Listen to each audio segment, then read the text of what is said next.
নমস্কাৰ স্বাগতম মিত্ৰৰ বাতৰিলৈ ষ্টুডিঅ'ত মই প্ৰাঞ্জল নেৰানেপেৰা বৰষুণৰ বাবে দ্ৰুতগতিত বৃদ্ধি পাইছে খানদং ৰিজাৰ্ভাৰৰ জলপৃষ্ঠ পৰিস্থিতি নিয়ন্ত্ৰণত ৰাখিবলৈ নিপকোৱে আজি খানদং বান্ধৰ 7টা গেটৰ ভিতৰত 3খন গেট মুকলি কৰিছে বৰষুণ অব্যাহত থাকিলে নিপকোৱে খুলি দিব বাকি 3খন গেট বান্ধৰ পৰা পানী এৰি দিয়াৰ ফলত কাৰ্বি আংলং হুজাই নগাঁও মৰিগাঁও আৰু পশ্চিম জয়ন্তীয়া হিলছ জিলাসমূহত সতৰ্কতা জাৰি কৰা হৈছে নদ নদী আৰু জলধাৰাসমূহৰ পানীৰ স্তৰ বৃদ্ধি পোৱাৰ সম্ভাৱনা থকাৰ বাবে স্থানীয় ৰাইজক সাৱধানতা অৱলম্বন কৰিবলৈ আহ্বান জনোৱা হৈছে বিশেষকৈ মাছ ধৰা লোকসকল নৈপৰীয়া ৰাইজক বা কাম কৰা লোকসকলক অধিক সাৱধানতা অৱলম্বন কৰিবলৈ নিপকোৱে অনুৰোধ জনাইছে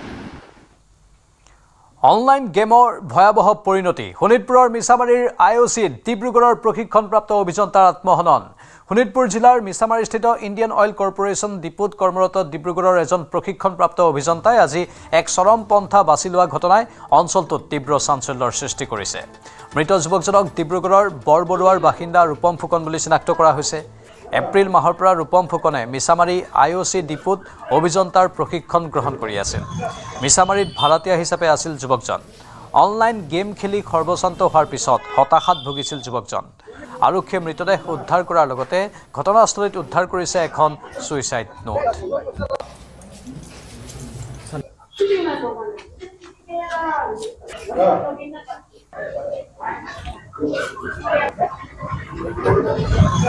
ৰূপম ফুকন আৰু ডিব্ৰুগড় বৰবৰুৱা কি কৰে ইয়াতে আইঅচি লত এপেণ্ডিচিপ কৰি আছে আইঅচি মিছামাৰী আইঅচি কি কৰিছে এপেণ্ডিচিপ কৰি আছে আচ্ছা ইঞ্জিনিয়াৰ আছে অঁ কিমান দিন হ'ল ইয়াতে আহা ইয়াতে 2 মাহ বেছি হ'ল 2 মাহ এই ৰুমটোতো অকলে আছিলে ৰুমটোত অকলে আছিলে আমি টোটেল 3জন থাকোঁ ইয়াত তাৰপিছত আমি 2জন ডিউটি গ'লোঁ সি আজি নাযাওঁ বুলি ক'লে তোমালোকে ডিউটি গৈছা তাৰপিছত আহি মেলি দেখিছোঁ দৰ্জাও বন্ধ কি হৈছে এইটোতো গম নাপাওঁ ছাৰহেঁতি কৈছে এতিয়া মোবাইলত কিবা অনলাইন গেম খেলিছিলে বুলি কৈছে অনলাইন গেম খেলিছে পিছত ধাৰ ফোন কৰিছিলে নেকি পৰা ফোন কৰিছিলে কিবা কৈছিলে চাগে গম নাপাওঁ এতিয়া ইমান ভালকৈ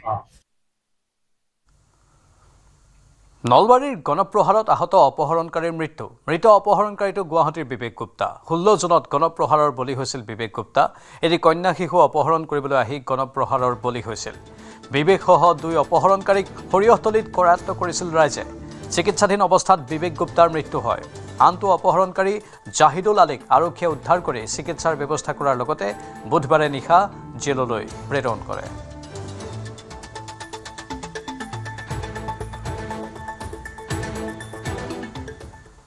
এবাৰ তেজপুৰৰ পদুম পুখুৰীত অঘটন হঠাৎ পদুম পুখুৰীত জাপ দিলে এজন লোকজনে পুখুৰীত জাপ দিয়াৰ লগে লগে অঞ্চলটোত হোৱা দোৱা লাগে স্থানীয় লোকে জীৱনতে উদ্ধাৰ কৰে লোকজনক পুখুৰীত জাপ দিয়া লোকজন মানসিকভাৱে দুৰ্বল বুলি মন্তব্য কৰে স্থানীয় লোকে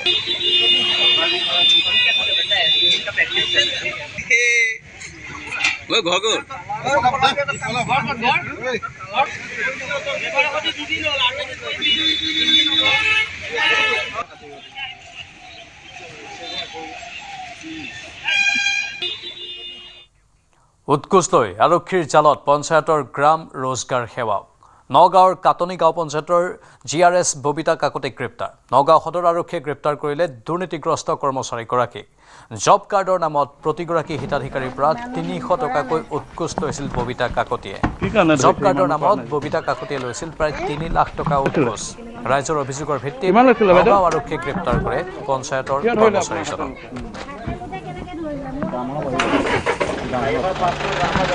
মই এতিয়া গম নাপাওঁ কিন্তু আগতে এবাৰ মই তেখেতক এজনে মোক কৈছিলে কওঁতে মই তেখেতক ৱাৰ্ণ কৰিছিলোঁ যে এইবিলাক কাম নকৰিব এইবিলাক কাম কৰিলে কিন্তু অসুবিধা হ'ব আৰু যদি এনেকুৱা কৰিয়ে থাকে তেতিয়াহ'লে ঊৰ্ধ্বতম কৰ্তৃপক্ষই যি সিদ্ধান্ত লয় তেতিয়াহ'লে আপুনি এইটো বহন কৰিব লাগিব মই তাত সহমত আছে মই তেখেতক ৱাৰ্ণ কৰিছিলোঁ হয় আগতে এইটো বৰ্তমান যে লৈ আছে জ্ঞাত নহয় আজি যিটো আপোনাৰ পৰিস্থিতি হৈছে সেইটো মই এতিয়ালৈকে একো ধৰিবই পৰা নাই মানে খালি মই আহি পেলাই গম পালোঁহি যে আৰক্ষীসকল আহিছে। আৰক্ষী আহি পেলাই তেখেতক মোক সুধিলে। মই বোলো মইতো এতিয়ালৈকে গমেই পোৱা নাই কি হৈছে। তেতিয়া তেখেতে ক'লে বাৰু ঠিক আছে, আমি আমাৰ ইনভেষ্টিগেশ্যনটো কৰিছোঁ, আপুনি কোঅপাৰেট কৰক। মই বোলো ঠিক আছে, মোৰ সম্পূৰ্ণ কোঅপাৰেট আছে আপোনালোকৰ লগত, মই কোঅপাৰেট কৰিছোঁ। গুৱাহাটীৰ গণেশগুৰি উৰণ সেতুত প্ৰচণ্ড মাৰপিট। গ্ৰীণ বাছৰ চালক আৰু শ্ৰমিকৰ মাজত কাজিয়া। উৰণ সেতুত কৰ্মৰত এজন শ্ৰমিকক গ্ৰীণ বাছৰ খুন্দা। জাপানৰ প্ৰধানমন্ত্ৰীৰ আগমনক সজোৱা হৈছে মহানগৰী আৰু গুৱাহাটীত সজাই তোলাৰ কামতেই নিয়োজিত আছে এই শ্ৰমিকসকল। পৰীক্ষিত ৰাজবংশী নামৰ শ্ৰমিকজনক খুন্দিয়াই বাছখনে। আঘাতপ্ৰাপ্ত শ্ৰমিকজনক ততাতৈয়াকৈ হস্পিটেললৈ প্ৰেৰণ কৰা হয়। এই দুৰ্ঘটনাৰ পাছতেই সংঘটিত হয় মাৰপিটৰ ঘটনা। আৰক্ষীয়ে জব্দ কৰে দুৰ্ঘটনা সংঘটিত কৰা গ্ৰীণ বাছখন। কাম কৰি আছিলোঁ, আমি কালাৰ মাৰি আছিলোঁ। মাৰি থাকোঁতে ইয়াৰ পৰা এই কালাৰৰ এছ টি চিখন আহি আপোনাৰ ইয়াত ডিভাইডাৰত মাৰি দিছে পূৰা। ডিভাইডাৰ আপুনি চাব পাৰে স্পটত, ডিভাইডাৰটো বেয়া হৈ গৈছে। যোৱাৰ পিছত আমাৰ মানুহৰ এটা একেবাৰে বেয়া অৱস্থা। ক'ত লাগিলে মানুহজনক? ক'ত খুন্দা মাৰিলে? কাম কৰি নাই বাছখনে ক'ত লাগিছে? ইয়াতে লাগিছে, ডিভাইডাৰ ভাঙি দিছে। ভাঙি দিছে। চাইনবোৰ্ড নাছিলে নেকি? আছিলে, চাইনবোৰ্ডো ভাঙি গৈছে না। ড্ৰাইভাৰে কি কয়? ড্ৰাইভাৰে নামাতে নলায়ে বা ভিতৰৰ পৰা। বাছখন গ'ল নেকি এতিয়া? বাছখন পুলিচক গতাই দিছোঁগৈ। আৰু তোমালোকৰ মানুহজন ক'ত? এই হস্পিটেলত দিছোঁ। কঁকালত দুখ পাইছে? কঁকালত দুখ পাইছে। মানকাছৰৰ হাত শিঙিমাৰীৰ শান্তিপুৰত গুলীচালনা। গাজী ৰহমান মণ্ডল নামৰ এজন শিক্ষকৰ ঘৰলৈ দুৰ্বৃত্তৰ গুলীচালনা। বাসগৃহৰ খিৰিকীৰে দুষ্কৃতিকাৰীৰ গুলীচালনা কৰি দুষ্কৃতিকাৰীয়ে পলায়ন কৰে। ঘটনাস্থলীত মানকাছৰ আৰক্ষীৰ শীৰ্ষ বিষয়াসহ তদন্তকাৰী দল উপস্থিত হয়।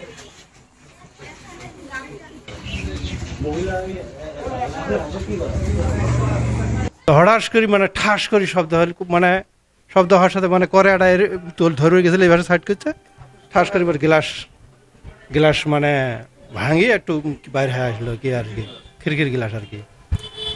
তো পরে আমাকে দৌড়ি আসলো, আসি আমাকে ডাহা বলেছে ওটো ওটো ওটো ওটো কী হয়েছে বলে এরকম সমাচার। পরে দৌড়ে দৌড়ে করে আমরা বাইরে গেলাম, বাইরে যায় দেখি কারো মানে ধরেন সব বাসে বন্ধ, মানে কারো মানুষ দেখা পাইলাম না আর কি। সন্দেহ তো আমার এখন কাক সন্দেহ করার মতন কিনা না, পাথর না, এটা অরিজিনালি গুলাইছে আর কি। আমাকে প্রথম সন্দেহ হচ্ছিল যে মানে পাথর মারছে বলে আর কি হয়েছিল। পরে দেখলাম যে না, পাথর নয়, অরিজিনালি গুলাইছে আর কি। কামাখ্যা ৰেলৱে ষ্টেচনত জাল নোট জব্দ। ১ নম্বৰ প্লেটফৰ্মত জব্দ ২৩,৬৩,০০০ টকাৰ জাল নোট। ৰেলৱে আৰক্ষীৰ জালত ৩টা সৰবৰাহকাৰী, ধৃত সমৰ ৱাল্লাল, বিবেক কুমাৰ আৰু সূৰ্যন সিং। ধৃত সৰবৰাহকাৰীকেইটাৰ ঘৰ উত্তৰ প্ৰদেশত।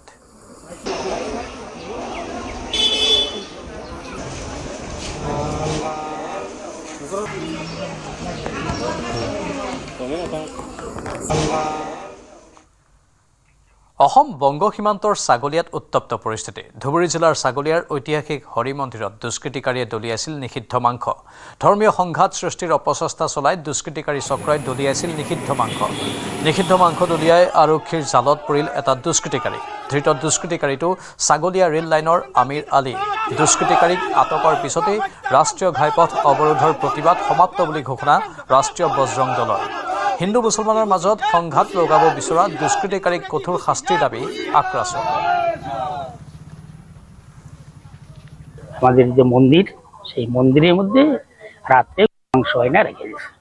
খবর সকালবেলা যখন পরিক্রমা করতেছিলাম তখন দেখি যে মাংস ওখানে পড়ে আছে। তারপরে তো গ্রামের লোকজন সবাই আসলো, এসে এগুলো দেখে যে সবাই মিলে তখন একটা ভেতরে একটা আসলো। যে দুষ্কৃতিকারীর সমাজখন বিনষ্ট করিবার কারণে চেষ্টা কৰি আছে, গতিকে অংশ ৰাখি আমাৰ হিন্দু মুছলিমৰ মাজত এটা ভাতৃত্ববোধ নষ্ট কৰাৰ এটা চক্ৰান্ত চলি আছে। গতিকে মই দাবী জনাইছোঁ আপোনাৰ নিউজ চেনেলৰ জৰিয়তে প্ৰশাসন বিষয়াক যে ইতিমধ্যে আমাৰ শুনামতে আমাৰ এই অঞ্চল, এই অসম বংগ সীমান্ত অঞ্চলত আমি পথ অৱৰোধ কাৰ্যসূচী লৈছোঁ। এই পথ অৱৰোধ কাৰ্যসূচীৰ পিছে ইতিমধ্যে প্ৰশাসনে আমাৰ জনামতে এজনক কৰায়ত্ব কৰিছে। আৰু আমি দাবী জনাইছোঁ এজনক কৰায়ত্ব কৰি নহ'ব, যিকেইজন ব্যক্তি ইয়াৰ লগত ষড়যন্ত্ৰমূলক জড়িত আছে তেওঁলোককো কৰায়ত্ব কৰি জেল হাজতলৈ প্ৰেৰণ কৰিবলৈ আপোনাৰ নিউজ চেনেলৰ দাবী জনাইছোঁ। কৃষকসকলৰ উত্তৰণ তথা উৎপাদন আৰু আয় বৃদ্ধিৰ ক্ষেত্ৰত কোনোপধ্যেই আপোচ কৰা নহ'ব। খেতিপথাৰত উচিত পৰিমাণৰ পানী যোগানৰ লগতে আগতীয়াকৈ বীজ বিতৰণকে আদি কৰি কেইবাটাও গুৰুত্বপূৰ্ণ দিশৰ ওপৰত নিৰন্তৰভাৱে লক্ষ্য ৰাখিব লাগিব। কৃষি আৰু জলসিঞ্চন বিভাগৰ সমন্বয়ৰ জৰিয়তে ৰাজ্যৰ কৃষকৰ উন্নয়ন সন্দৰ্ভত মত প্ৰকাশ কৰে কৃষিমন্ত্ৰী পীযুষ হাজৰিকাই। যে যোৱা 5 বছৰতো কৃষিত যথেষ্ট কাম হৈছে, তাৰ আগৰ 5 বছৰতো যথেষ্ট কাম হৈছে, কিন্তু আৰু কৰিবলৈ ডেফিনেটলি যত্ন কৰিব লাগিব, কাৰণ নতুন টেকন'লজি আহে, নতুন বীজ আহে আৰু সময়মতে বিলোৱাৰ অলপ সৰু সৰু সমস্যা আছিল, সেই সমস্যাসমূহ সমাধান কৰা হ'ব, নিশ্চয়কৈ কৰা হ'ব। আৰু মই এটা কথা কওঁ, পৰম্পৰাগত যি খেতি তাতকৈ আমি নতুন নতুন খেতিৰ ফালে যাব লাগিব, কাৰণ ধানত প্ৰফিট কম হয়, মাকৈত প্ৰফিট বেছি হয়, বা হৰ্টিকালচাৰত প্ৰফিট বেছি হয়, বা ৰবি শস্যত প্ৰফিট বেছি হয়। তাৰ কাৰণে আমি কৃষকসকলক সাজু কৰিব লাগিব, কৃষকসকলক সহায় কৰিব লাগিব। এনেই কৈ থাকিলে নহ'ব, কৃষকক ৰবি শস্যৰ ভাল বীজ দিব লাগিব, পাৰিলে পানীৰ যোগান দিব লাগিব। পানীত আমি বহুত পিছুৱাই আছোঁ, পানী আমাৰ মেইন সমস্যা এতিয়া, কাৰণ ইফালে আমাৰ বৰ্তমান বানপানীৰ দিনত পানীয়ে পানী। আমাৰ এপ্ৰিল মাহৰ পৰা যদি চাওঁ আমি আগষ্ট ছেপ্টেম্বৰলৈকে পানীয়ে পানী, কিন্তু নৱেম্বৰৰ পৰা পানী নাই। তে এই তালমিলটো আমি মিলাব লাগিব, তাৰ কাৰণে নিশ্চয়কৈ যত্ন কৰা হ'ব, কৰিবলৈকে চেষ্টা কৰিম। মুকলি আকাশৰ তললৈ আহিল সুস্মিতা বসুমতাৰীৰ আত্মহত্যাৰ গোচৰৰ মূল অভিযুক্ত আকাশ প্ৰসাদ। গুৱাহাটী উচ্চ ন্যায়ালয়ৰ পৰা জামিন লাভ কৰিলে আকাশ প্ৰসাদে সুস্মিতা বসুমতাৰী নামৰ এগৰাকী যুৱতীক আত্মহত্যাৰ বাবে প্ৰৰোচিত কৰাৰ গুৰুতৰ অভিযোগ উত্থাপন হৈছিল এই আকাশ প্ৰসাদৰ বিৰুদ্ধে। হাতীগাঁৱৰ এটা ভাড়াঘৰত নিশা দুয়োৱে একেলগে কৰিছিল পাৰ্টি। পাৰ্টিৰ মাজতে প্ৰেমজনিত কাৰণত দুয়োৰে মাজত হৈছিল সংঘাত। সংঘাতৰ পিছতেই পুৱতি নিশা যুৱতীগৰাকীয়ে লৈছিল চৰম পন্থা। পৰিয়ালৰ এজাহাৰৰ ভিত্তিত আৰক্ষীয়ে গ্ৰেপ্তাৰ কৰিছিল আকাশক।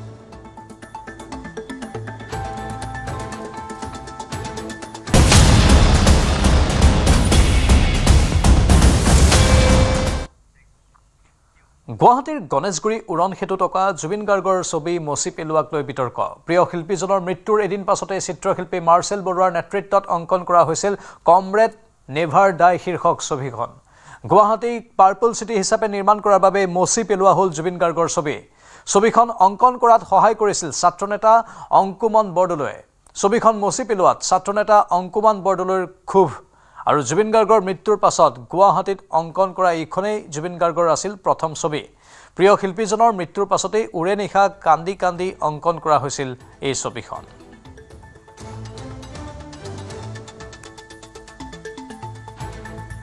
আৰু গুৱাহাটীৰ সৌন্দৰ্যবৰ্ধনৰ নামত গণেশগুৰি উৰণ সেতুৰ খুঁটাত অংকন কৰা জুবিন গাৰ্গৰ চিত্ৰ মচি পেলোৱা হ'ল। কিন্তু মানুহৰ হৃদয়ৰ পৰা পাৰিবনে প্ৰাণৰ আপোনজনক ছবিখনৰ দৰেই মচি পেলাব? সামাজিক মাধ্যমত আৱেগিক পোষ্ট দি চৰকাৰ প্ৰশাসনলৈ প্ৰশ্ন গৰিমা শইকীয়া গাৰ্গৰ। আৰু গুৱাহাটীত জুবিন গাৰ্গৰ প্ৰতিচ্ছবি মচি পেলোৱা কাৰ্যক তীব্ৰ গৰিহণা অসমীয়া যুৱ মঞ্চৰ। হিয়াৰ আমঠু জুবিন গাৰ্গৰ প্ৰতিচ্ছবি মচিবলৈ নিৰ্দেশ কোনে দিছিল বুলি প্ৰশ্ন সাধাৰণ সম্পাদক আকাশ শইকীয়াৰ। জুবিন গাৰ্গৰ প্ৰতিচ্ছবি পুনৰ অংকনৰ খৰচ বহন কৰিব বুলিও মন্তব্য অসমীয়া যুৱ মঞ্চৰ বিষয়ববীয়াৰ। আমাৰ জুবিনদাৰ যি ফটো তাত অংকন কৰা হৈছিলে, আমি দেখিবলৈ পালো যে সেই ফটো কোনোবা অতিথি আহিব বুলি মুচি পেলোৱা হ'ল। জিএমচিয়ে যি কাৰ্য কৰিলে, এই কাৰ্যক আমি অসমীয়া যুৱ মঞ্চত তীব্ৰ ভাষাৰে গৰিহণা দিছো, নিন্দা কৰিছো। কাৰণ মৃগেন শৰণীয়া আছে মেয়ৰ, সেই তেখেতকে আমি প্ৰশ্ন কৰিব বিচাৰিছো যে এই অৰ্ডাৰটো কোনে প্লেচ কৰিছিলে? আমাৰ হিয়াৰামতো ফটোখন মুচিবৰ কাৰণে এই অৰ্ডাৰটো কোনে দিছিলে? আপোনালোকে ফটো মুচি হয়তো কাৰোবাক পঢ়াবৰ কাৰণে চেষ্টা কৰিব পাৰে, কিন্তু আমাৰ অন্তৰত কোনে পঢ়াব? আমাৰ এই অন্তৰত যে যেনেকে ৰামে বুকু ফালি দিয়া হনুমান ওলাইছিলে, আমাৰ এতিয়া বুকু ফালি দিয়ক জুবিন গাৰ্গ ওলাব। ইয়াত জুবিন গাৰ্গ আমাৰ হিয়াৰামতো আমাৰ heart of the ocean Zubeen Garg ওলাব। যিসকলে ফটোখন অংকন কৰিছিলে তাত ইতিমধ্যে আমি গম পাইছো, তেখেতক এটা আমি আহ্বান জনাইছো, প্ৰাৰ্থনা জনাইছো যে আপুনি পুনৰ সেই ফটোখন তাতে অংকন কৰক, আৰু তাতে যি খৰচা হয় সম্পূৰ্ণ খৰচা আমি অসমীয়া যুৱ মঞ্চ বহন কৰিম। সেইটো আমি গম পোৱা নাই, আৰু কাৰণ আমি গুৱাহাটী পৌৰ নিগমৰ নামটো এনেই আহিছে, আমি ৰং চং কৰা নাই। আমি চাফ চিকুণ কৰোঁ, আমি নলাৰ মানুহ, জাবৰৰ মানুহ, আমি জাবৰ জোঁথৰ চাফা কৰি আছোঁ। ৰং আমি দিয়া নাই, কোনে মুচিছে তাকো নাজানো আৰু তেনেকৈ চিত্ৰ তাতে কোনে আঁকিলে সেইটো আমি গম পোৱা নাই। আজি আহিছে তেওঁ, দেখিছোঁ আজি তেওঁ আকৌ আঁকিব বুলি কৈছে, তো সেইটো আমি নাজানো, সেইটোৰ পৰা মই বিৰত আছোঁ। নাই নাই, জি এম চি ৰং কৰা নাই, জি এম চিৰ ইমান পইচাও নাই ৰং কৰিবৰ কাৰণে।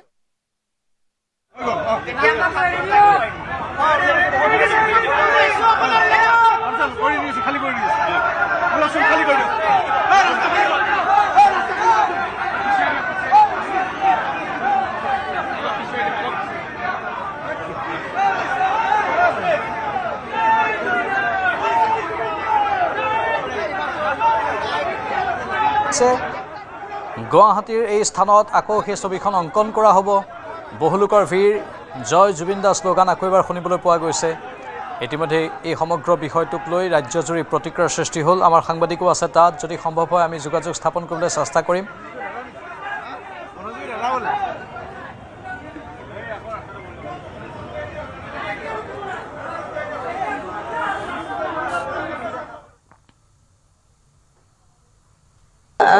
জুবিন গাৰ্গ হৈছে জাতিৰ গৌৰৱ আৰু মই আমাৰ অসমীয়া মানুহৰ আবেগ মানে মই কি ক'ম, এইটো এটা নতুন আবেগ অসমীয়া মানুহৰ, যোনটো মানে আমি কোনো ধৰণে মেজাৰ কৰিব নোৱাৰোঁ, আমি মূল্যায়ন কৰিব নোৱাৰোঁ।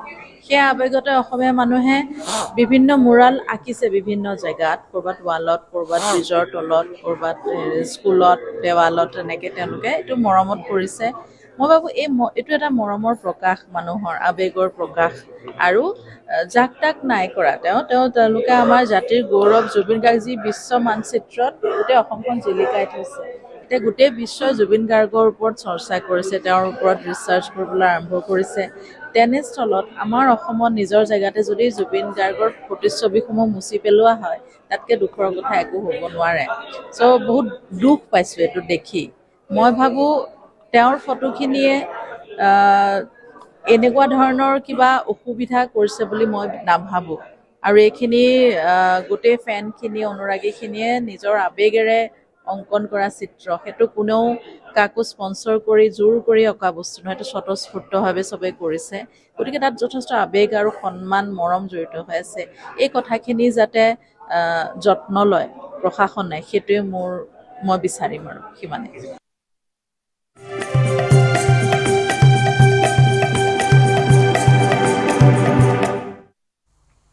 22 জুনৰ পৰা নীলাচলৰ কামাখ্যা ধামত আৰম্ভ হ'ব মহা অম্বুবাচী মেলা। অম্বুবাচীৰ মহাযুগক লৈ ইতিমধ্যে প্ৰস্তুতি আৰম্ভ কৰিছে মহানগৰ জিলা প্ৰশাসনে। লাখ লাখ ভক্তক আদৰিবলৈ সাজু হৈছে নীলাচলৰ বুকু। 22 জুনৰ নিশা 9:08:42 অম্বুবাচীৰ প্ৰবৃত্তি, আৰু 26 জুনৰ পুৱা 9:25 হ'ব নিবৃত্তি। 23, 24 আৰু 25 জুনত দুৱাৰ সম্পূৰ্ণ বন্ধ থাকিব। 26 জুনৰ পুৱা নিত্য পূজাৰ অন্তত মন্দিৰৰ দুৱাৰ ভক্তৰ বাবে পুনৰ মুকলি কৰি দিয়া হ'ব। অসম চৰকাৰ, জিলা প্ৰশাসন আৰু কামাখ্যা দেৱালয় পৰিচালনা সমিতিৰ যৌথ উদ্যোগত লাখ লাখ ভক্তৰ সমাগমক কেন্দ্ৰ কৰি ব্যাপক প্ৰস্তুতি চলোৱা হৈছে। এইবাৰ কামাখ্যালৈ 8 লাখ পৰ্যটকৰ আগমনৰ সম্ভাৱনা আছে। ভক্তৰ বাবে কামাখ্যা ৰেলৱে ষ্টেচন আৰু পাণ্ডুত স্থাপন কৰা হৈছে অস্থায়ী শিবিৰ। অম্বুবাচীৰ সময়ত কোনো ধৰণৰ VIP বা VVIP দৰ্শনৰ সুবিধা নাথাকিব। সকলো ভক্তই সাধাৰণ শাৰীতে থিয় হৈ দৰ্শন কৰিব লাগিব। অম্বুবাচীৰ সময়ত কামাখ্যালৈ যোৱাৰ সময় নিৰ্ধাৰণ, পুৱা 5 বজাৰ পৰা সন্ধিয়া 6 বজালৈ কামাখ্যালৈ যাব পাৰিব। মাদক দ্ৰব্য সেৱন কৰা লোকৰ বিৰুদ্ধে কঠোৰ ব্যৱস্থা। ভক্তক জোতা চেণ্ডেল পিন্ধি ওপৰলৈ নাহিবলৈ আহ্বান জনোৱা হৈছে। নাৰ্চাৰী পইণ্টৰ পৰা যান বাহন চলিবলৈ দিয়া নহ'ব বুলি কোৱা হৈছে। কেৱল জৰুৰীকালীন বাহনবোৰহে আহিবলৈ দিয়া হ'ব। নিশা 11 বজাৰ পৰা পুৱা 5 বজালৈ খাদ্য সামগ্ৰীৰ বাহন যাব। খাদ্য পৰিদৰ্শকসকলে চোৱা চিতা কৰিব আহাৰৰ মান। বিভাগীয় কৰ্মচাৰীসকলৰ বাবে ফেৰী কাৰৰ ব্যৱস্থা কৰা হৈছে। মন্দিৰ চৌহদৰ লগতে সকলো ঠাইতে চাফ চিকুণতাক গুৰুত্ব দিয়া হৈছে। বিশেষভাৱে সক্ষম আৰু জ্যেষ্ঠ নাগৰিকৰ বাবে বিশেষ ব্যৱস্থা লোৱা হৈছে। পাণ্ডু পথেৰে ফেৰী কাৰ চলিব। সোণাৰাম স্কুল খেলপথাৰৰ পৰা ফেৰী কাৰৰ ব্যৱস্থা কৰা হৈছে। পাণ্ডু পৰ্টলৈ যাব লগা বাহনবোৰ আদাবাৰী হৈ যাব। জালুকবাৰীৰ পৰা অহা বাহন মালিগাঁৱলৈ আহিব নোৱাৰিব। পাব্লিক বাছবোৰ উৰণ সেতুৰ ওপৰেৰে যাব পাৰিব। যাত্ৰীসকলে উৰণ সেতুৰ তলৰ ছাৰ্ভিচ ৰোডেৰে যাব নোৱাৰিব। পাৰ্কিঙৰ বাবে কেইবাটাও স্থান আছে। ৰাস্তাৰ কাষত কোনো বাহন পাৰ্কিং কৰিব নোৱাৰিব। এইবাৰ কামাখ্যালৈ 8 লাখ পৰ্যটকৰ আগমনৰ সম্ভাৱনা আছে। আমাৰ দুটা ডেজিগনেটেড মানে কেম্প আমাৰ জিলা প্ৰশাসনৰ ফালৰ পৰা আৰু টুৰিজম ডিপাৰ্টমেণ্টৰ ফালৰ পৰা প্ৰস্তুতি কৰা হৈছে। এটা হ'ল কামাখ্যা ষ্টেচনৰ জাষ্ট পিছফালে ফাৰ্ষ্ট কেম্প কামাখ্যা ষ্টেচনত, যেটো জাষ্ট পিছফালৰ পৰা একদম পুৰা ফুল এৰিয়া, আৰু ছেকেণ্ড কেম্পটো হ'ব পাণ্ডু পৰ্টত। চ' এই দুটা কেম্পত আমাৰ যিমান ডিভটিজসকল আহিব তেখেতসকলে থকাৰো ফেচিলিটি থাকিব। যিকোনো এজন ডিভটি যদি কামাখ্যা ষ্টেচনত আহি তেওঁলোকে নামে, প্ৰথমত তেওঁলোকৰ তাতে কেম্পটো থাকিব। এই কেম্পটো যেতিয়ালৈকে ফুল হৈ নাযায় তেতিয়ালৈকে তেওঁলোকে তাতে থাকিব পাৰিব। তাৰপিছত যদি ছাপ'জ এই কেম্পটো ফুল হৈ গ'ল, তাৰপিছত তেখেতসকল যাব পাৰিব পাণ্ডু পৰ্টলৈ। চ' এই যাতায়াতৰ কাৰণে কামাখ্যা ষ্টেচনৰ পৰা পাণ্ডু পৰ্টলৈ যাতায়াতৰ কাৰণে STCৰ পৰা বাছৰো ব্যৱস্থা থাকিব, তেওঁলোকে আপ ডাউন কৰিব পাৰিব। ডিভটিজ বা যিকোনো কেম্পৰ পৰা মানুহ আহিলে এণ্ট্ৰিটো নাৰ্চাৰীৰ ছাইডৰ পৰাই হ'ব। নাৰ্চাৰী ছাইডৰ পৰা এণ্ট্ৰি হৈ পেলাই তেখেত ওপৰত গৈ থাকিব। তাৰপিছত ত্ৰিনাথ পইণ্ট এটা আছে, তাৰ পৰা লেফ্ট গৈ পেলাই বংশী বাগান হৈ পেলাই ৱেষ্ট গেট হৈ পেলাই মন্দিৰত সোমাই ওলাই অহাৰ টাইমত চেণ্ট্ৰেল গেট, এইটো মেইন গেট হৈ পেলাই ওলাই আহি আকৌ নাৰ্চাৰী পইণ্টলৈকে যাব। জনতা ভৱনৰ 2 বিষয়া কৰ্মচাৰীক গ্ৰেপ্তাৰ CIDৰ। শাখা বিষয়া এলেন কুকি আৰু কম্পিউটাৰ সহায়ক ৰাতুল শৰ্মাক গ্ৰেপ্তাৰ। APSCৰ গোচৰত নিলম্বন হোৱা বিষয়াৰ গেজেট নটিফিকেশ্যন বনোৱাত ভুল কৰিছিল দুয়োজনে। দ্বিতীয় সুৰঞ্জিতা হাজৰিকাক বৰ্খাস্ত কৰা জাননীত আছিল বিসংগতি। 2025 চনৰ 11 জুলাইত চাকৰিৰ পৰা নিলম্বন কৰিছিল সুৰঞ্জিতা হাজৰিকাক। এই জাননীখন দিয়া হোৱা নাছিল সুৰঞ্জিতা হাজৰিকাক। লগতে ঠিকনা উল্লেখ নাছিল নিলম্বনৰ জাননীখনত। চাকৰি পুনৰ বিচাৰি সুৰঞ্জিতা কাষ চাপিছিল ন্যায়ালয়ৰ। ন্যায়ালয়ে এই শুনানি গ্ৰহণ কৰাৰ পিছতেই তদন্তৰ নিৰ্দেশ দিছিল। এই নিৰ্দেশনাৰ পিছতেই জনতা ভৱনৰ ব্যক্তিগত বিভাগে CIDত দাখিল কৰিছিল এজাহাৰ। এই এজাহাৰৰ ভিত্তিতে CIDয়ে গ্ৰেপ্তাৰ কৰে 2 বিষয়া কৰ্মচাৰীক। এই 2 বিষয়াৰ ভুলৰ বাবেই নিলম্বন কৰা জাননীখন পোৱা নাছিল দ্বিতীয়গৰাকীয়ে।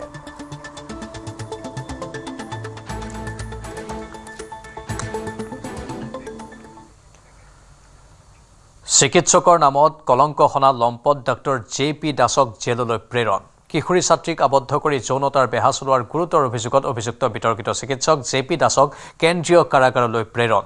JP দাসৰ বিৰুদ্ধে BNSৰ কেইবাটাও ধাৰাত গোচৰ ৰুজু।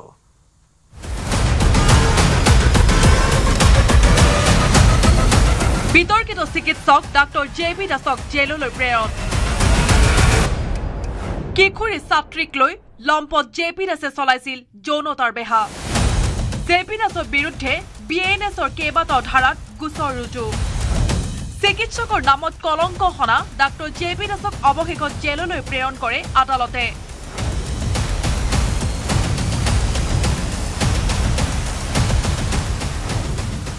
বুধবাৰে JP দাসক আদালতত হাজিৰ কৰোৱাৰ পাছত কেন্দ্ৰীয় কাৰাগাৰলৈ নিক্ষেপ কৰে কাছাৰ আৰক্ষীয়ে। লম্পট JP দাসক গ্ৰেপ্তাৰৰ পাছতেই পোহৰলৈ আহিছে বহু বিস্ফোৰক তথ্য। মঙলবাৰে নিশা উধাৰবন্দৰ লাঠিগ্ৰামত ডাক্তৰ জয়েন্দ্ৰ প্ৰসাদ দাস মালিকাধীন পাৰিজাত হোটেল এণ্ড ৰেষ্টুৰেণ্টৰ পৰা নিৰুদ্দিষ্ট এগৰাকী কিশোৰীক উদ্ধাৰ কৰিছিল আৰক্ষীয়ে।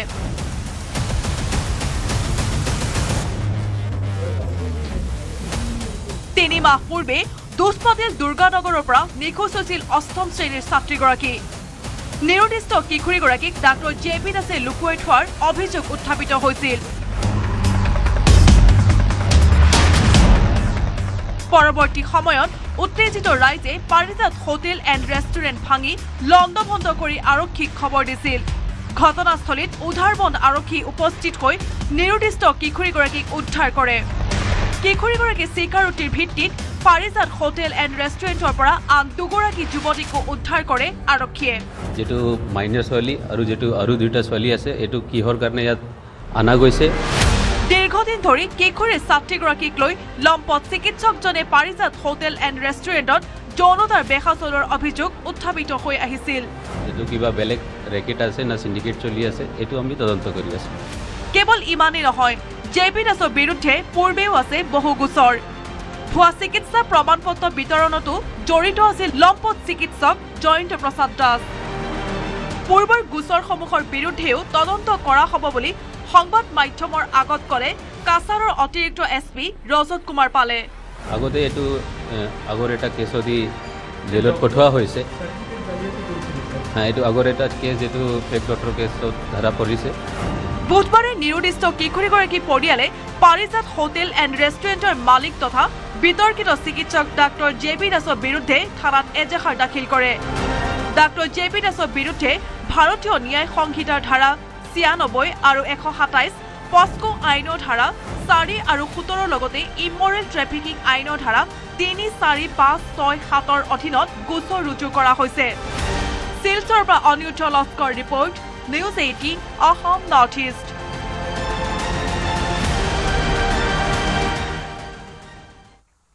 গুৱাহাটীত ডেটা মেছনৰ নতুন আউটলেট মুকলি। 6 মাইলত মুকলি হ'ল ডেটা মেছনৰ নতুন আউটলেটখন। আউটলেটখনত উপলব্ধ হ'ব মোবাইল, লেপটপ, টেলিভিছন আদি প্ৰতিবিধ ইলেক্ট্ৰনিক্স সামগ্ৰী। গুৱাহাটীত ডেটা মেছনৰ 11 নম্বৰ আউটলেট মুকলি। ইতিমধ্যে ডেটা মেছনত সংস্থাপিত হৈছে 3 শতাধিক যুৱক যুৱতী।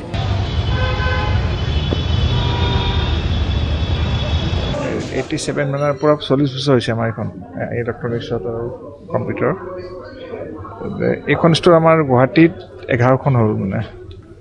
সেইফালে আপোনাৰ এয়াৰপৰ্টৰ পৰা আৰম্ভ কৰি আজিৰাত আছে এটা, লাখটকীয়া ফেঞ্চি বাজাৰ, আপোনাৰ উলুবাৰীত 5-6খন, বেলতলা এইখন খোলাৰ এটা উদ্দেশ্য আমাৰ মানে ডাটা মেছনৰ সমগ্ৰ গুৱাহাটীতে আমাৰ কাষ্টমাৰ আছে। মানে আমি দেখোঁ মানে আমাৰ কাষ্টমাৰ বহুত দূৰৰ পৰা আহে, বাহিৰৰ পৰা আপোনাৰ ইটানগৰৰ পৰা লৈ অৰুণাচল, এইটো বিশ্বাস আছে চব বস্তু পাব আৰু প্ৰাইচ ভাল পাব বুলি। মানুহ বহুত দূৰৰ পৰা আহে, মানে আছামৰ আহে, অৰুণাচলৰ পৰা আহে, ভূটান পৰ্যন্ত মানুহ আহে। আমাৰ এটা নিড আছিলে যে আমি এটা ইয়াত খোলো, নহ'লে আমাৰ মাৰ্কেট শ্বেয়াৰটো বেলেগে লৈ ল'ব। আমাক লাগে 5000 স্কোৱাৰ ফিট মান জেগা লাগে, ডাঙৰ জেগা লাগে, সেই ইমান গ্ৰাউণ্ড ফ্ল'ৰো লাগে, এইটো ইমান স্পেচ পোৱাটো মুস্কিল, মানে ইমান ডাঙৰ ঘৰ পোৱাটো মানে আৰু ভাল আমাক লাগে এটা GS ৰোডত আমি বিচাৰোঁ, হাই ষ্ট্ৰীটত।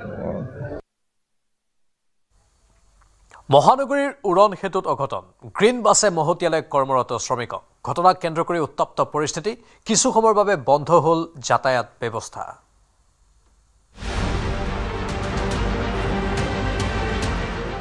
প্ৰাণৰ শংকাত উৰণ সেতুত কৰ্মৰত শ্ৰমিক। ইয়াৰ পৰা কালাৰৰ ST চিৰিজখন আহি আপোনাৰ ইয়াত ডিভাইডাৰত মাৰি দিছে পুৰা। মহানগৰীৰ উৰণ সেতুত গ্ৰীণ বাছ চালকৰ অতপালি।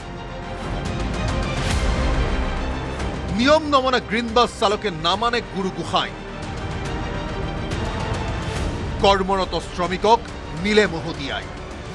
এইটো কি খুন্দা মাৰিছে বাছে?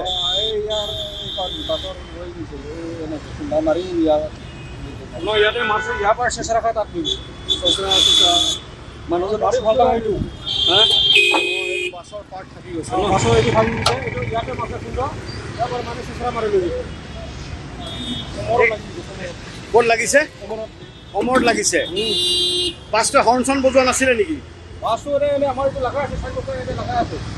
তেওঁ মানে মাৰি দিছে খুন্দা মাৰি ইয়াতে লাগিলে চেঁচা ৰখা লাগিছে মানুহটো এনেকুৱা। লগৰজনৰ অৱস্থা কেনেকুৱা? বেছি দুখ পাইছিলে? কণ্ডিশ্যন বেয়াই। কিয়? সকলো লাগি গৈছে, উঠা পৰা নাই।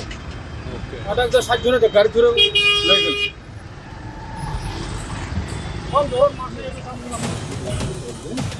দৃশ্য এয়া গুৱাহাটী মহানগৰীৰ গণেশগুৰি উৰণ সেতুৰ। ভৰ দুপৰীয়া মাজ ৰাস্তাত এদল শ্ৰমিক আৰু এখন গ্ৰীণ বাছৰ কৰ্তৃপক্ষৰ মাজত তীব্ৰ বাক বিতণ্ডা। বহু পৰলৈ উৰণ সেতুৰ কৰ্মৰত শ্ৰমিকে আবদ্ধ কৰি ৰাখিলে যাত্ৰীবাহী গ্ৰীণ বাছ। ঘটনাৰ সূত্ৰপাত এটা দুৰ্ঘটনাক কেন্দ্ৰ কৰি। গুৱাহাটীৰ সৌন্দৰ্য বৰ্ধনৰ কামত ব্যস্ত আছিল শ্ৰমিকৰ দল। উৰণ সেতুৰ ফুটপাথৰ ৰেলিঙত ৰং বুলাই আছিল শ্ৰমিকসকলে। বিধিগতভাৱেই কাম চলি থকা অৱস্থাত আঁৰি দিয়া হৈছিল শ্ৰমিকে কাম কৰি থকাৰ জাননী। তেনে এক সময়তে ঘটিল অঘটন। ফলক উফৰাই দ্ৰুতবেগী গ্ৰীণ বাছে খুন্দিয়ালে ৰেলিঙত। কেৱল সেয়াই নহয়, চোঁচৰাই নিলে এজন শ্ৰমিকক। বাছৰ গতিৰ তীব্ৰতা এই ভাগি পৰি থকা বাছৰ এটা অংশই প্ৰমাণ। ৰেলিঙত লাগি ৰ'ল গ্ৰীণ বাছৰ গাৰ বৰণ। গুৰুতৰভাৱে আঘাতপ্ৰাপ্ত শ্ৰমিকক ততালিকে লৈ যোৱা হ'ল সমীপৱৰ্তী চিকিৎসালয়লৈ। প্ৰত্যক্ষদৰ্শী সহ শ্ৰমিকৰ মতে বাছে খুন্দিয়াইছিল শ্ৰমিকজনৰ কঁকালৰ অংশত। লগৰজনৰ অৱস্থা কেনেকুৱা? বেছিকৈ দুখ পাইছিলে? কিয়? লাগিছে উঠাব নাই গাড়ী ধৰে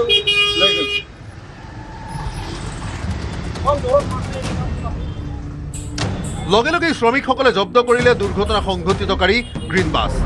তাৰ পাছৰ পৰিস্থিতি এয়া। ক্ষুব্ধ শ্ৰমিকে বাছৰ চালকক নমাবলৈ চেষ্টা কৰিছে, কিন্তু কোনোপধ্যেই নামি নাহে চালক তথা কৰ্তৃপক্ষ। কিছু সময়ৰ বাবে স্তব্ধ হৈ পৰিল খানাপাৰা অভিমুখী বাহনসমূহৰ যাতায়াত। দুৰ্ঘটনাকাৰী বাছৰ পৰা নামি খোজ কাঢ়িবলৈ বাধ্য হ'ল যাত্ৰীসকল। ঘটনাক কেন্দ্ৰ কৰি ক্ষোভিত শ্ৰমিকে ক'লে, দিন দুপৰতে গ্ৰীণ বাছৰ উপদ্ৰৱে কঢ়িয়াইছে শংকা। শ্ৰমিকৰ ভাষ্য অনুসৰি আঘাতপ্ৰাপ্ত শ্ৰমিকজনৰ নাম পৰীক্ষিত ৰাজবংশী। গুৱাহাটীৰ ভাড়াঘৰত থকা শ্ৰমিকজনৰ ঘাইঘৰ নলবাৰীত। যান বাহন আৰক্ষী আৰু মহানগৰ আৰক্ষী উপস্থিত হৈ নিয়ন্ত্ৰণ কৰিলে পৰিস্থিতি। আৰক্ষীয়ে জব্দ কৰিলে দুৰ্ঘটনাকাৰী বাহন। প্ৰশ্ন উঠিছে, এইসকল শ্ৰমিকৰ জীৱনৰ নিৰাপত্তা ক'ত? তীব্ৰবেগী গ্ৰীণ বাছক নিয়ন্ত্ৰণ কৰিব কোনে? Bureau report, news 18 Assam north east. নগাঁৱত জব্দ বৃহৎ পৰিমাণৰ ঘৰুৱা আৰু বাণিজ্যিক চিলিণ্ডাৰ। নগাঁও চহৰৰ কাটিমাৰী গ্ৰান্তত আৰক্ষীয়ে অভিযান চলায়। ৱাছিম আকৰাম নামৰ এজন লোকে অবৈধভাৱে মজুত কৰি ৰাখিছিল চিলিণ্ডাৰ। নগাঁও আৰক্ষীয়ে উদ্ধাৰ কৰিছে 60টা ৰন্ধন গেছৰ চিলিণ্ডাৰ, জব্দ কৰিছে 200খন উজ্বলা গেছৰ কাৰ্ড, জব্দ হৈছে বহু বেংক পাছবুক, আধাৰ কাৰ্ড, চিলিণ্ডাৰ চুৰি কৰা সামগ্ৰীও জব্দ কৰিছে আৰক্ষীয়ে। ক'লা বজাৰত চিলিণ্ডাৰ বিক্ৰীৰ লগতে গেছৰ ৰাজ সাহায্য চাইবাৰ ক্ৰাইমৰ জৰিয়তে আত্মসাৎ কৰিছিল ৱাছিম আকৰামে। আৰক্ষীয়ে গ্ৰেপ্তাৰ কৰিছে ৱাছিম আকৰামক।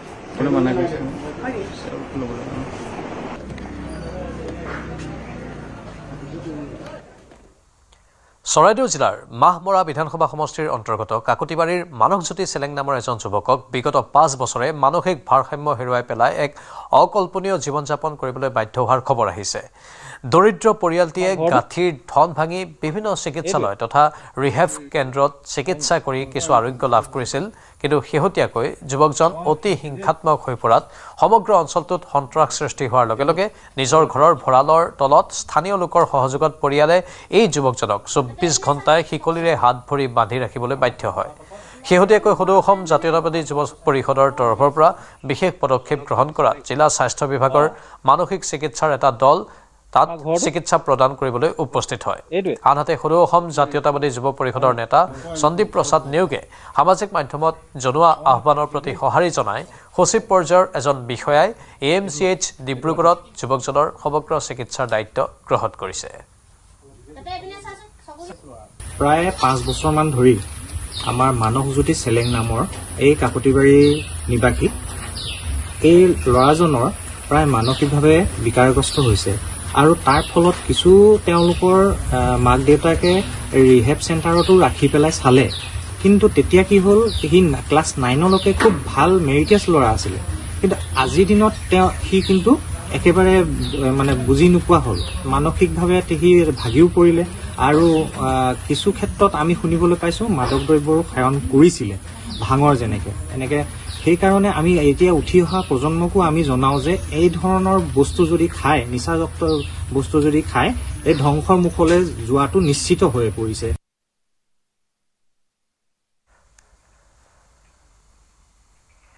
সদ্য প্ৰয়াত জনপ্ৰিয় কবি জোনমণি দাসৰ শিৱসাগৰৰ বাসগৃহত কেন্দ্ৰীয় মন্ত্ৰী পবিত্ৰ মাৰ্ঘেৰিটা। প্ৰয়াত কবিগৰাকীৰ পত্নী, মাতৃ তথা পৰিয়ালবৰ্গৰ দুখৰ সমভাগী হোৱাৰ লগতে অনাগত দিনত চৰকাৰে সহায় কৰিব বুলি আশ্বাস প্ৰদান কৰে পবিত্ৰ মাৰ্ঘেৰিটাই। কবি জোনমণি দাসৰ জ্যেষ্ঠ পুত্ৰলৈ মন্ত্ৰীগৰাকীয়ে আগবঢ়ায় সাহিত্যিক দেওৰাম তাছা সোঁৱৰণী স্কলাৰশ্বিপ। মন্ত্ৰী পবিত্ৰ মাৰ্ঘেৰিটাৰ পৰিয়ালে প্ৰতি বছৰে প্ৰদান কৰি আহিছে সাহিত্যিক দেওৰাম তাছা সোঁৱৰণী স্কলাৰশ্বিপ। এই বৃত্তিৰ অধীনত উচ্চতৰ মাধ্যমিকত 2 বছৰৰ অধ্যয়নৰ বাবে নামভৰ্তি তথা মাহিলী মাচুল কবি জোনমণি দাসৰ পত্নীৰ হাতত অৰ্পণ কৰে। অচিৰেই মুখ্যমন্ত্ৰীৰ সাহায্য পুঁজিৰ পৰা 1 লাখ টকাৰ সাহায্যও পৰিয়ালটোৰ হাতত অৰ্পণ কৰিব বুলি আশ্বাস প্ৰদান কৰে মন্ত্ৰী পবিত্ৰ মাৰ্ঘেৰিটাই।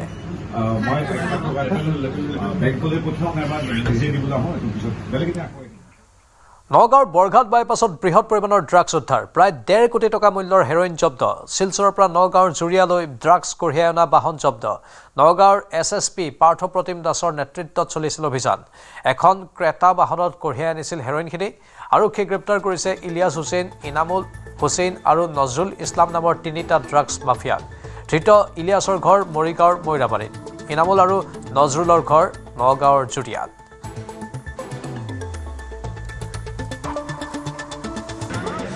নগাঁও আৰক্ষীয়ে বৃহৎ সফলতা অৰ্জন কৰিছে ড্ৰাগছ বিৰোধী অভিযানত মই দেখুৱাইছো বৰ্তমান এয়া নগাঁৱৰ বৰঘাট বাইপাছত বৃহৎ পৰিমাণৰ ড্ৰাগছ জব্দ কৰা হৈছে এয়া দেখুৱাইছো বৰ্তমান আৰক্ষীয়ে এইখন ক্ৰেতা বাহনৰ পৰা এইসমূহ ড্ৰাগছ উদ্ধাৰ কৰিছে জুৰিয়ালে 3টা অপৰাধীয়ে ড্ৰাগছ কঢ়িয়াই আনিছিলে জুৰিয়া সিংগাৰীলে কঢ়িয়াই আনিছিলে আৰু বৰ্তমান নগাঁও আৰক্ষীয়ে বৰঘাট বাইপাছত এখন ক্ৰেতা বাহন AS01DB8800 নম্বৰৰ এই বাহনখনত শিলচৰৰ পৰা এটা ড্ৰাগছ কঢ়িয়াই অনা হৈছিলে আৰু এই বাহনখন খেদি জব্দ কৰিছে আৰু মই দেখুৱাইছো নগাঁও সদৰ আৰক্ষীৰ ভাৰপ্ৰাপ্ত বিষয়া দেৱজিৎ দাস আছে আৰু নগাঁৱৰ আৰক্ষীৰ জ্যেষ্ঠ আৰক্ষী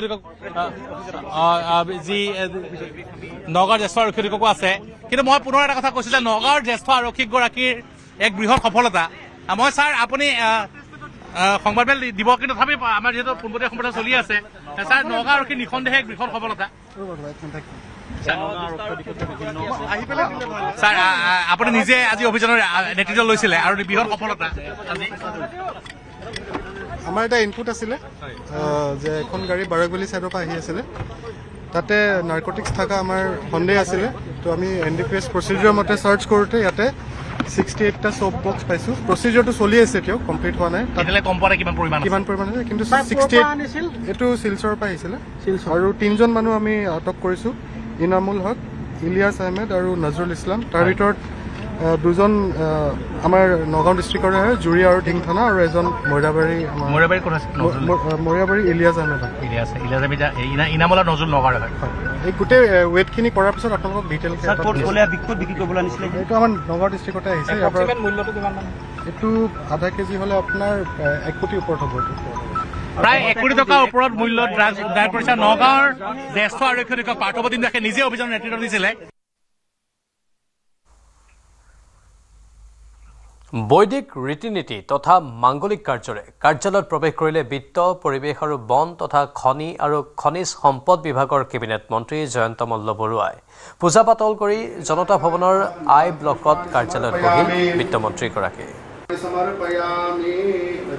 मां सहस्रशीर्घा पुरुषः सहस्राक्षः सहस्रपात संजभूतं यच भाग्यं मुसेहा भवतु नः ततो विकं वत्साशनान शनि अभिततो विरातो निमतो पुरः हरि ओम बम वास्तोष्पदे प्रतिजानि অসম বিধানসভাৰ উপাধ্যক্ষ পদৰ প্ৰাৰ্থীৰ নাম ঘোষণা বিধায়ক ডক্টৰ হাব্বে তেৰণ হ'ব নতুন উপাধ্যক্ষ পদৰ প্ৰাৰ্থী মুখ্যমন্ত্ৰী ডক্টৰ হিমন্ত বিশ্ব শৰ্মাই ঘোষণা কৰিলে উপাধ্যক্ষ পদৰ প্ৰাৰ্থী প্ৰথমবাৰৰ বাবে নৱগঠিত আমৰি সমষ্টিৰ পৰা নিৰ্বাচিত হৈছিল ডক্টৰ তেৰণ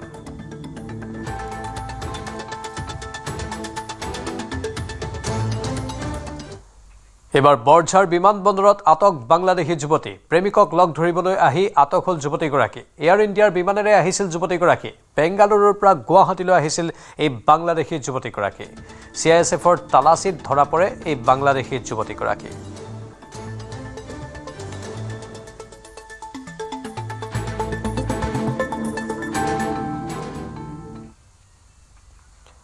পূব ছিকিমৰ 10 নম্বৰ ৰাষ্ট্ৰীয় ঘাইপথৰ 3টা স্থানত ভূমিস্খলনৰ ফলত ব্যাহত হৈ পৰে যান-বাহনৰ চলাচল ATTC college Singtam tunnel portal আৰু 20 মাইলৰ ঘাইপথত খহি পৰে পাহাৰৰ শিল আৰু মাটি পথকেইটা মুকলিৰ চেষ্টা অব্যাহত ৰাখিছে NHIDCL যাত্ৰীসকলক প্ৰয়োজন নহ'লে NH10ৰে আহ-যাহ নকৰিবলৈ আহ্বান জনাইছে জিলা প্ৰশাসনে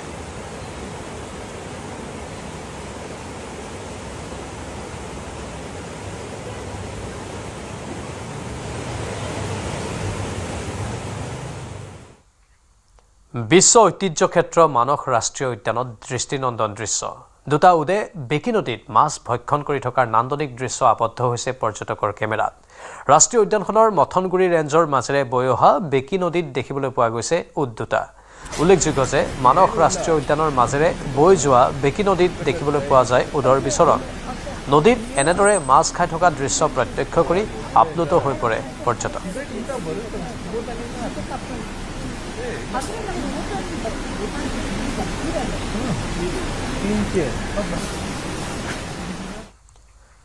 শিৱসাগৰ জিলাৰ 458খন চৰকাৰী প্ৰাথমিক বিদ্যালয় বন্ধ হোৱাৰ উপক্ৰম। ছাত্ৰ ছাত্ৰীৰ সংখ্যা 30তকৈও কম থকাৰ বাবে এই বিদ্যালয়সমূহ আন বিদ্যালয়ৰ সৈতে সংলগ্ন কৰাৰ প্ৰক্ৰিয়া আৰম্ভ হৈছে। শিৱসাগৰ শিঙিবিল প্ৰাথমিক বিদ্যালয়ত মাত্ৰ 7গৰাকী ছাত্ৰ ছাত্ৰীৰ বিপৰীতে আছে শিক্ষক শিক্ষয়িত্ৰীৰ সংখ্যা হৈছে মাত্ৰ 3গৰাকী। বিদ্যালয়খনৰ 7গৰাকী ছাত্ৰ ছাত্ৰীৰ মাত্ৰ 2গৰাকীহে উপস্থিত আছে আজিৰ পাঠদানত। পাঠদান চলি থকাৰ মাজতে অভিভাৱকে আন কামৰ বাবে উলিয়াই নিলে 5গৰাকী ছাত্ৰ ছাত্ৰীয়ে। ৰাজ্যত কেইবা সহস্ৰাধিক চৰকাৰী অসমীয়া মাধ্যমৰ প্ৰাথমিক বিদ্যালয় বন্ধ হোৱাটো এক প্ৰকাৰৰ নিশ্চিত হৈছে। বিশেষকৈ শিৱসাগৰ জিলাত 458খন চৰকাৰী অসমীয়া মাধ্যমৰ প্ৰাথমিক বিদ্যালয় বন্ধ হোৱাৰ পথত। কাৰণ 30গৰাকীতকৈ কম ছাত্ৰ ছাত্ৰী আছে এই প্ৰাথমিক বিদ্যালয়সমূহত। তাৰে এখন অন্যতম হৈছে শিৱসাগৰৰ বেতবাৰী মৌজাত থকা শিঙিবিল প্ৰাথমিক বিদ্যালয়। এই বিদ্যালয়খনতো ছাত্ৰ ছাত্ৰীৰ সংখ্যা অতিকে কম, যাৰ বাবে আচলতে সমস্যাত পৰিছে। অনাগত সময়ত হয়তো তেনে প্ৰস্তাৱেই দিব, কাৰণ ইতিমধ্যে যিখন তালিকা প্ৰকাশ পাইছে কম ছাত্ৰ ছাত্ৰী থকা বুলি, তাৰ ভিতৰত এইখন। মই ইয়াৰে যিসকল শিক্ষয়িত্ৰী আছে, শিক্ষক আছে, মই তেওঁলোকৰ পৰা এই বিদ্যালয়খনত আচলতে কিয় এনে এক পৰিৱেশলৈ গুচি গ'ল, কি সমস্যা উদ্ভৱ হৈ আছে, সেই সকলো কথা মই জানিব বিচাৰিম। বাইদেউ, মই আপোনাৰ ওচৰলৈ আহিছোঁ, অকণমান উঠি দিব। আপোনালোকৰ ইয়াত এতিয়া কেইগৰাকী ছাত্ৰ ছাত্ৰী আছে? আমাৰ ইয়াত বৰ্তমান এতিয়া 7গৰাকী আছে ছাত্ৰ ছাত্ৰী। আমি ইয়াত দেখিছোঁ মাত্ৰ 2গৰাকী ছাত্ৰ। বাকী ছাত্ৰসকল বাকী ছাত্ৰ ছাত্ৰীসকল আধাৰ কাৰ্ডৰ কাৰণে তাৰমানে বেতবাৰী হায়াৰ ছেকেণ্ডেৰীলৈ গৈছে। গাৰ্জেনবিলাকে লৈ গৈছে আৰু তেনেকুৱা কাৰণে। হয়, ইয়াত এই বছৰ নতুন ছাত্ৰ ছাত্ৰী নামভৰ্তি হৈছে নে? নাই হোৱা, এবছৰ নাই হোৱা। মানে গাঁওখনতে ল'ৰা ছোৱালী নাই তাৰমানে। আমিতো গৈছোঁ বিচাৰি মেলি, কিন্তু নাই ল'ৰা ছোৱালী বাৰু। বেচৰকাৰী স্কুললৈ চাগে ঢাপলি মেলিছে বহু ছাত্ৰ ছাত্ৰী। ইয়াৰ আপোনালোকৰ শিক্ষক শিক্ষয়িত্ৰী কিমান গৰাকী আছে? আমি বৰ্তমান 3গৰাকী আছোঁ আৰু এজন 4জন আছোঁ। তেওঁৰ নাম আমাৰ ইয়াত নাথাকে, মানে CRCC হয় তেওঁ। বাইদেউ, এই ধৰণৰ যি সমস্যা ইয়াত এই বিদ্যালয়খনত আৰু কি সমস্যা বৰ্তমান? বিদ্যালয়খনত আমাৰ প্ৰধান সমস্যা আমাৰ ল'ৰা ছোৱালী নাই, আৰু গাঁওখন তেনেই সৰু, আৰু ওচৰতে প্ৰাথমিক বিদ্যালয় কেইবাখনো আছে। আমাৰ নিচেই 1 কিলোমিটাৰ 1.5 কিলোমিটাৰৰ বালিকা প্ৰাথমিক বিদ্যালয় আছে। আপুনি যদি আমাৰ এই অকণমান আগত আছে 1.5 কিলোমিটাৰ মাজিগাঁও প্ৰাথমিক বিদ্যালয়। তাৰপিছত হাইৱেটো পাৰ হ'লে আপোনালোকে পাব দিচাং শুকান পুখুৰী। তাৰপিছত অকণমান আগত আছে চেতিয়াকৰতি প্ৰাথমিক বিদ্যালয়। এইবিলাক বিদ্যালয় এইটো চাগে আগতে কিন্তু ছাত্ৰ ছাত্ৰী আছিলে, সেইকাৰণেতো এইবিলাক হয়তো প্ৰতিষ্ঠা কৰিছিলে। এইখন বিদ্যালয় যেতিয়াৰ পৰা প্ৰতিষ্ঠা হৈছে তেতিয়াৰ পৰাই আমি শুনামতে আৰু আমাৰ যিখিনি কাগজে পত্ৰ আছে, তেতিয়া 25জনতকৈ ওপৰত এইখন বিদ্যালয়ত ল'ৰা ছোৱালী নাই। যেতিয়াৰ পৰা আৰম্ভ হৈছে এই বিদ্যালয়খন তেতিয়াৰ পৰাই নাই। কথাটো হ'ল যে আমাৰ নিচেই কাষতে শিৱসাগৰ জিলাৰ এই অঞ্চলটোত নিচেই কাষতে আছে স্কুলবিলাক। সেইকাৰণে ইয়াত মানে সংখ্যাটো ভাগ হৈ গৈছে, ল'ৰা ছোৱালীও আছে, সংখ্যাটো ভাগ হৈ গৈছে। সেয়েহে ইয়াত আমাৰ ল'ৰা ছোৱালী নাই। আনফালে একাংশ প্ৰাথমিক বিদ্যালয় বন্ধ হোৱা সন্দৰ্ভত শিক্ষামন্ত্ৰীৰ প্ৰতিক্ৰিয়া। 30জনতকৈ কম শিক্ষাৰ্থী থকা বিদ্যালয় বন্ধ নহয় বুলি মন্তব্য শিক্ষামন্ত্ৰী ডক্টৰ অনুজ পেগুৰ। কম শিক্ষাৰ্থী থকা বিদ্যালয় বন্ধ হ'ব বুলি ওলাইছে ভুৱা খবৰ। 1 কিলোমিটাৰ ব্যাসাৰ্ধৰ বিদ্যালয়ত কম শিক্ষাৰ্থী থাকিলে একত্ৰীকৰণ হ'ব বিদ্যালয়। 30তকৈ কম শিক্ষাৰ্থী 3খন বিদ্যালয়ত থাকিলে বন্ধ হ'ব সেই বিদ্যালয়।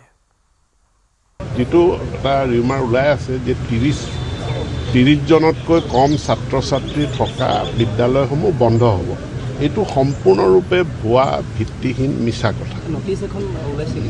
সেইটো জৰীপ কৰিব দিয়া হৈছে, এছেছমেণ্ট কৰিব দিয়া হৈছে যে 30তকৈ কম থকা ইয়াত কোনখিনি বিদ্যালয় বহনক্ষম, কোনখিনি বহনক্ষম নহয়। ইয়াৰ ভিতৰত যিসমূহ 1 কিলোমিটাৰ ব্যাসাৰ্ধৰ ভিতৰত যদি 30জনতকৈ কম ছাত্ৰ ছাত্ৰী থকা LP স্কুল আছে, সেইখন স্কুল বন্ধ নহয়, সেইখন স্কুল থাকিব। কিন্তু 1 কিলোমিটাৰ ব্যাসাৰ্ধৰ ভিতৰত 30তকৈ কম ছাত্ৰ ছাত্ৰী থকা 3খন বিদ্যালয় আছে, তেতিয়াতো এমালগেমেশ্যন কৰিব লাগিব। গতিকে 30তকৈ কম ছাত্ৰ ছাত্ৰী থকা প্ৰতিখন LP স্কুল বন্ধ নহয়। মই স্পষ্টভাৱে কৈছোঁ, প্ৰয়োজনীয় আমাৰ কাৰণে নিড বেছ, তাতে শিক্ষাৰ অধিকাৰ আইনৰ ওপৰত নিৰ্ভৰ কৰি প্ৰয়োজনীয়তা আছে। সেইখিনি বিদ্যালয়ৰ কাৰণে বেলেগ সিদ্ধান্ত হ'ব। য'ত অত্যাধিক হৈ আছে, এটা কেম্পাছতে 2খন স্কুল চলি থাকে, এইটোতো মাৰ্চ কৰিবই লাগিব। আৰু পাহাৰত শিক্ষকতা কৰাসকলৰ বাবে চৰকাৰৰ চিন্তা চৰ্চা। পাহাৰত শিক্ষকতা কৰাসকলৰ বাবে কৰা হ'ব বিশেষ ব্যৱস্থা। পাহাৰৰ শিক্ষকৰ বাবে নিৰ্মাণ কৰা হ'ব কোৱাৰ্টাৰ বা হোষ্টেল। এই ঘোষণা শিক্ষামন্ত্ৰী ডক্টৰ ৰণোজ পেগুৰ।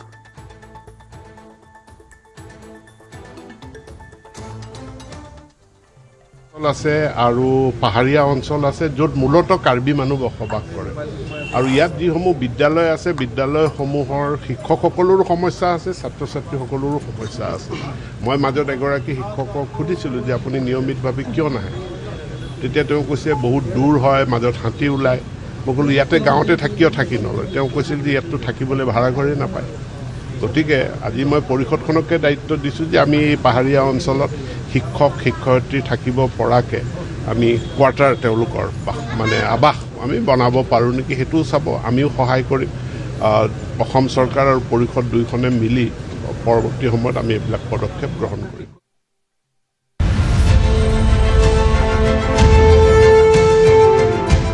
বিশ্বৰ ৰাজনীতিত পুনৰ চমক।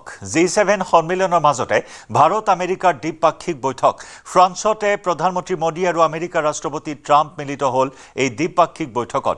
বৈঠকত দুই দেশৰ মাজত চলি থকা বাণিজ্যিক চুক্তি আৰু ঔদ্যোগিক বিকাশৰ সন্দৰ্ভত আলোচনা। গোলকীয় ৰাজনীতি, বাণিজ্য আৰু পশ্চিম এছিয়াৰ নিৰাপত্তাক লৈ চলি থকা অনিশ্চয়তাৰ মাজতে ফ্ৰান্সৰ এভিয়ান চহৰত অনুষ্ঠিত হ'ল মোদী ট্ৰাম্পৰ ঐতিহাসিক এই বৈঠকখন। বৈঠকত প্ৰধানমন্ত্ৰী মোদীয়ে সাগৰত কৰ্মৰত ভাৰতীয়সকলৰ নিৰাপত্তা সুনিশ্চিত কৰিবলৈ আমেৰিকাক স্পষ্ট বাৰ্তা দিয়ে। 16 মাহৰ পাছত এইখনেই প্ৰধানমন্ত্ৰী মোদী আৰু ট্ৰাম্পৰ প্ৰথমখন মুখামুখি বৈঠক। মঙলবাৰে G7 নেতাৰ অনুষ্ঠানৰ সময়ত দুয়োগৰাকী নেতাই চমুকৈ বৈঠকত মিলিত হয় যদিও এই দ্বিপাক্ষিক আলোচনাক অধিক তাৎপৰ্যপূৰ্ণ বুলি বিবেচনা কৰা হৈছে। শেহতীয়াকৈ ভাৰতে ওমানৰ সমীপত আমেৰিকাৰ সামৰিক কাৰ্যত 3জন ভাৰতীয় নাবিকৰ মৃত্যুক লৈ উদ্বেগ প্ৰকাশ কৰিছে। এই বিষয়টোৱেও আলোচনাত বিশেষকৈ স্থান লাভ কৰে। ইয়াৰ উপৰিও আমেৰিকা ইৰাণৰ সম্পৰ্ক, হৰমুজ জলদ্বীপৰ নিৰাপত্তা, বিশ্বব্যাপী যোগান শৃংখল, কৃত্ৰিম বুদ্ধিমত্তা আদি বিষয়সমূহো আলোচনাত স্থান লাভ কৰে। যি সময়ত বিশ্বই দ্ৰুতগতিত পৰিৱৰ্তিত ভূ ৰাজনৈতিক গতিশীলতাৰ সন্মুখীন হৈছে, সেই সময়ত দুয়োখন দেশৰ মাজৰ এই বৈঠকে বিশেষ তাৎপৰ্য বহন কৰিছে। Mr. President, you made tremendous efforts towards reaching this understanding and this agreement, and I'm confident that the issue of seafarers will receive the highest priority during the implementation of this agreement. Excellency, मैं फिर एक बार पश्चिम Asia में शांति बहाल कराने के आपके भरसक प्रयासों का मैं पूरी प्रशंसा करता हूं और आपका अभिनंदन करता हूं।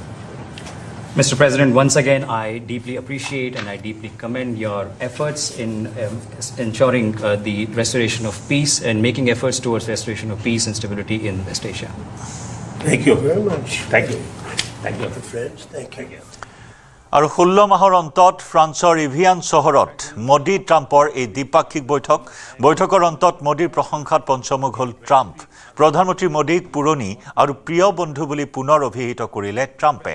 বৈঠকত ভাৰতৰ লগত ফলপ্ৰসূ আলোচনা হোৱা বুলি ট্ৰাম্পে জনায়। বৰ্তমান আমেৰিকা আৰু ভাৰতৰ মাজত কেইবাটাও গুৰুত্বপূৰ্ণ বাণিজ্যিক চুক্তিৰ কাম চলি আছে। ভাৰতৰ প্ৰধানমন্ত্ৰী মোদীয়েও আমেৰিকাত বহু কাৰখানা নিৰ্মাণ কৰাৰ লগতে বিপুল পৰিমাণৰ ধন বিনিয়োগ কৰিছে। ইয়াৰ বাবে প্ৰধানমন্ত্ৰী মোদীক ধন্যবাদ জনাই ট্ৰাম্পে। মোদীৰ সৈতে বৈঠকত মিলিত হ'বলৈ পাই সন্তুষ্টি প্ৰকাশ কৰে ট্ৰাম্পে। প্ৰধানমন্ত্ৰী নৰেন্দ্ৰ মোদীৰ সৈতে হোৱা বাৰ্তালাপত পুনৰ এবাৰ ভাৰত ভ্ৰমণৰ ঐতিহাসিক দিনবোৰৰ কথা সোঁৱৰিলে ট্ৰাম্পে। বিশেষকৈ গুজৰাটৰ মোটেৰা ষ্টেডিয়ামত তেওঁক আদৰিবলৈ সমবেত হোৱা লাখ লাখ জনতাৰ অভূতপূৰ্ব আদৰণিৰ কথা উল্লেখ কৰি ট্ৰাম্পে কয় যে ভাৰতত কটোৱা সেই সময়খিনি সঁচাকৈয়ে আছিল অনবদ্য। Mr. President, you are aware across the world, Indian seafarers in hundreds of thousands are working and they're performing their duties across global maritime trade routes, including the Strait of Hormuz, and their safety is of utmost importance to us. Excellency, समझौते के लिए शांति के प्रयासों में आपने भरपूर प्रयास किया है। मुझे पूरा विश्वास है कि समझौते में सीफेयर की सुरक्षा भी सुनिश्चित होगी और उसको Much we had some great meetings in France. The group of people used to be the G8, now it's the G7. I don't know if that was a good deal or not, but it's a G7, and we have a G2 coming up, and then we have a G20 coming up. You know what the G2 is, I think, most of you. But we had in particular some very good conversations with Prime Minister Modi, India. And we're doing trade deals. We're doing a lot of things. A lot of things are happening between the United States and India. The United States is doing the best we've ever done. We have over $19.2 trillion coming in, and we're building factories. We're building everything. And Prime Minister is building a lot in the United States. He's spending a lot of money in the United States, so we appreciate that, jobs. But I just want to say he's been my friend for a long time now, and we've always had a great relationship, and it's great to be with you. Thank you very much.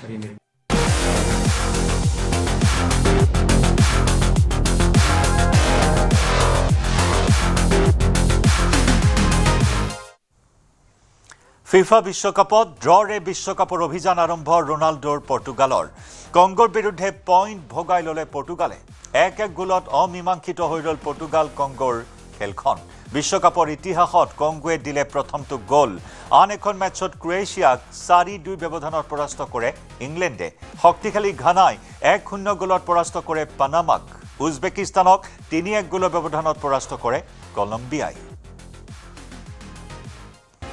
FIFA বিশ্বকাপত আজি নিশা আছে 3খনকৈ গুৰুত্বপূৰ্ণ match নিশা 9:30 বজাত check গণৰাজ্যৰ সন্মুখীন হ'ব দক্ষিণ Africa আনহাতে নিশা 12:30 বজাত ছুইজাৰলেণ্ডৰ মুখামুখি হ'ব বছনিয়া আৰু পুৱতি নিশা 3:30 বজাত কানাডা আৰু কাটাৰৰ মাজত আছে মহাৰণ ফিফা বিশ্বকাপৰ এখনৰ পিছত আনখন হাই ভল্টেজ মেচ আকৰ্ষণীয় দুভৰিৰ যাদু মহাতাৰকাসকলৰ দুভৰিৰ যাদু পৰ্তুগালে বিশ্বকাপত অভিযান আৰম্ভ কৰিলে ড্ৰৰে ফিফা বিশ্বকাপত ড্ৰৰে বিশ্বকাপৰ অভিযান আৰম্ভ কৰিলে ৰোনাল্ডোৰ পৰ্তুগালে কংগোৰ বিৰুদ্ধে ডিআৰ কংগোৰ বিৰুদ্ধে পইণ্ট ভগাই ল'লে পৰ্তুগালে 1-1 গোলত অমীমাংসিত হৈ ৰ'ল পৰ্তুগাল কংগোৰ খেলখন বিশ্বকাপৰ ইতিহাসত এয়া কংগোৰ প্ৰথমটো গোল আন এখন মেচত ক্ৰোয়েছিয়াক 4-2 ব্যৱধানত পৰাস্ত কৰে ইংলেণ্ডে দুইটা শক্তিশালী দলৰ মাজৰ এখন উত্তেজনাপূৰ্ণ এখন ৰোমাঞ্চকৰ মেচ 4-2 ব্যৱধানত পৰাস্ত কৰে ইংলেণ্ডে ক্ৰোয়েছিয়াক ইফালে শক্তিশালী ঘানাই 1-0 গোলত পৰাস্ত কৰে পানামাক উজবেকিস্তানক 3-1 গোলৰ ব্যৱধানত পৰাস্ত কৰে কলম্বিয়াই আজিৰ মেচ কেইখনৰ কথা আমি জনাইছো আজিও আছে কিবা কোনো গুৰুত্বপূৰ্ণ মেচ নিশা 9:30 বজাত চেক গণৰাজ্যৰ সন্মুখীন হ'ব দক্ষিণ আফ্ৰিকা আনহাতে নিশা 12:30 বজাত ছুইজাৰলেণ্ডৰ মুখামুখি হ'ব বছনিয়া আৰু পুৱতি নিশা 3:30 বজাত আছে কানাডা আৰু কাটাৰৰ মহাৰণ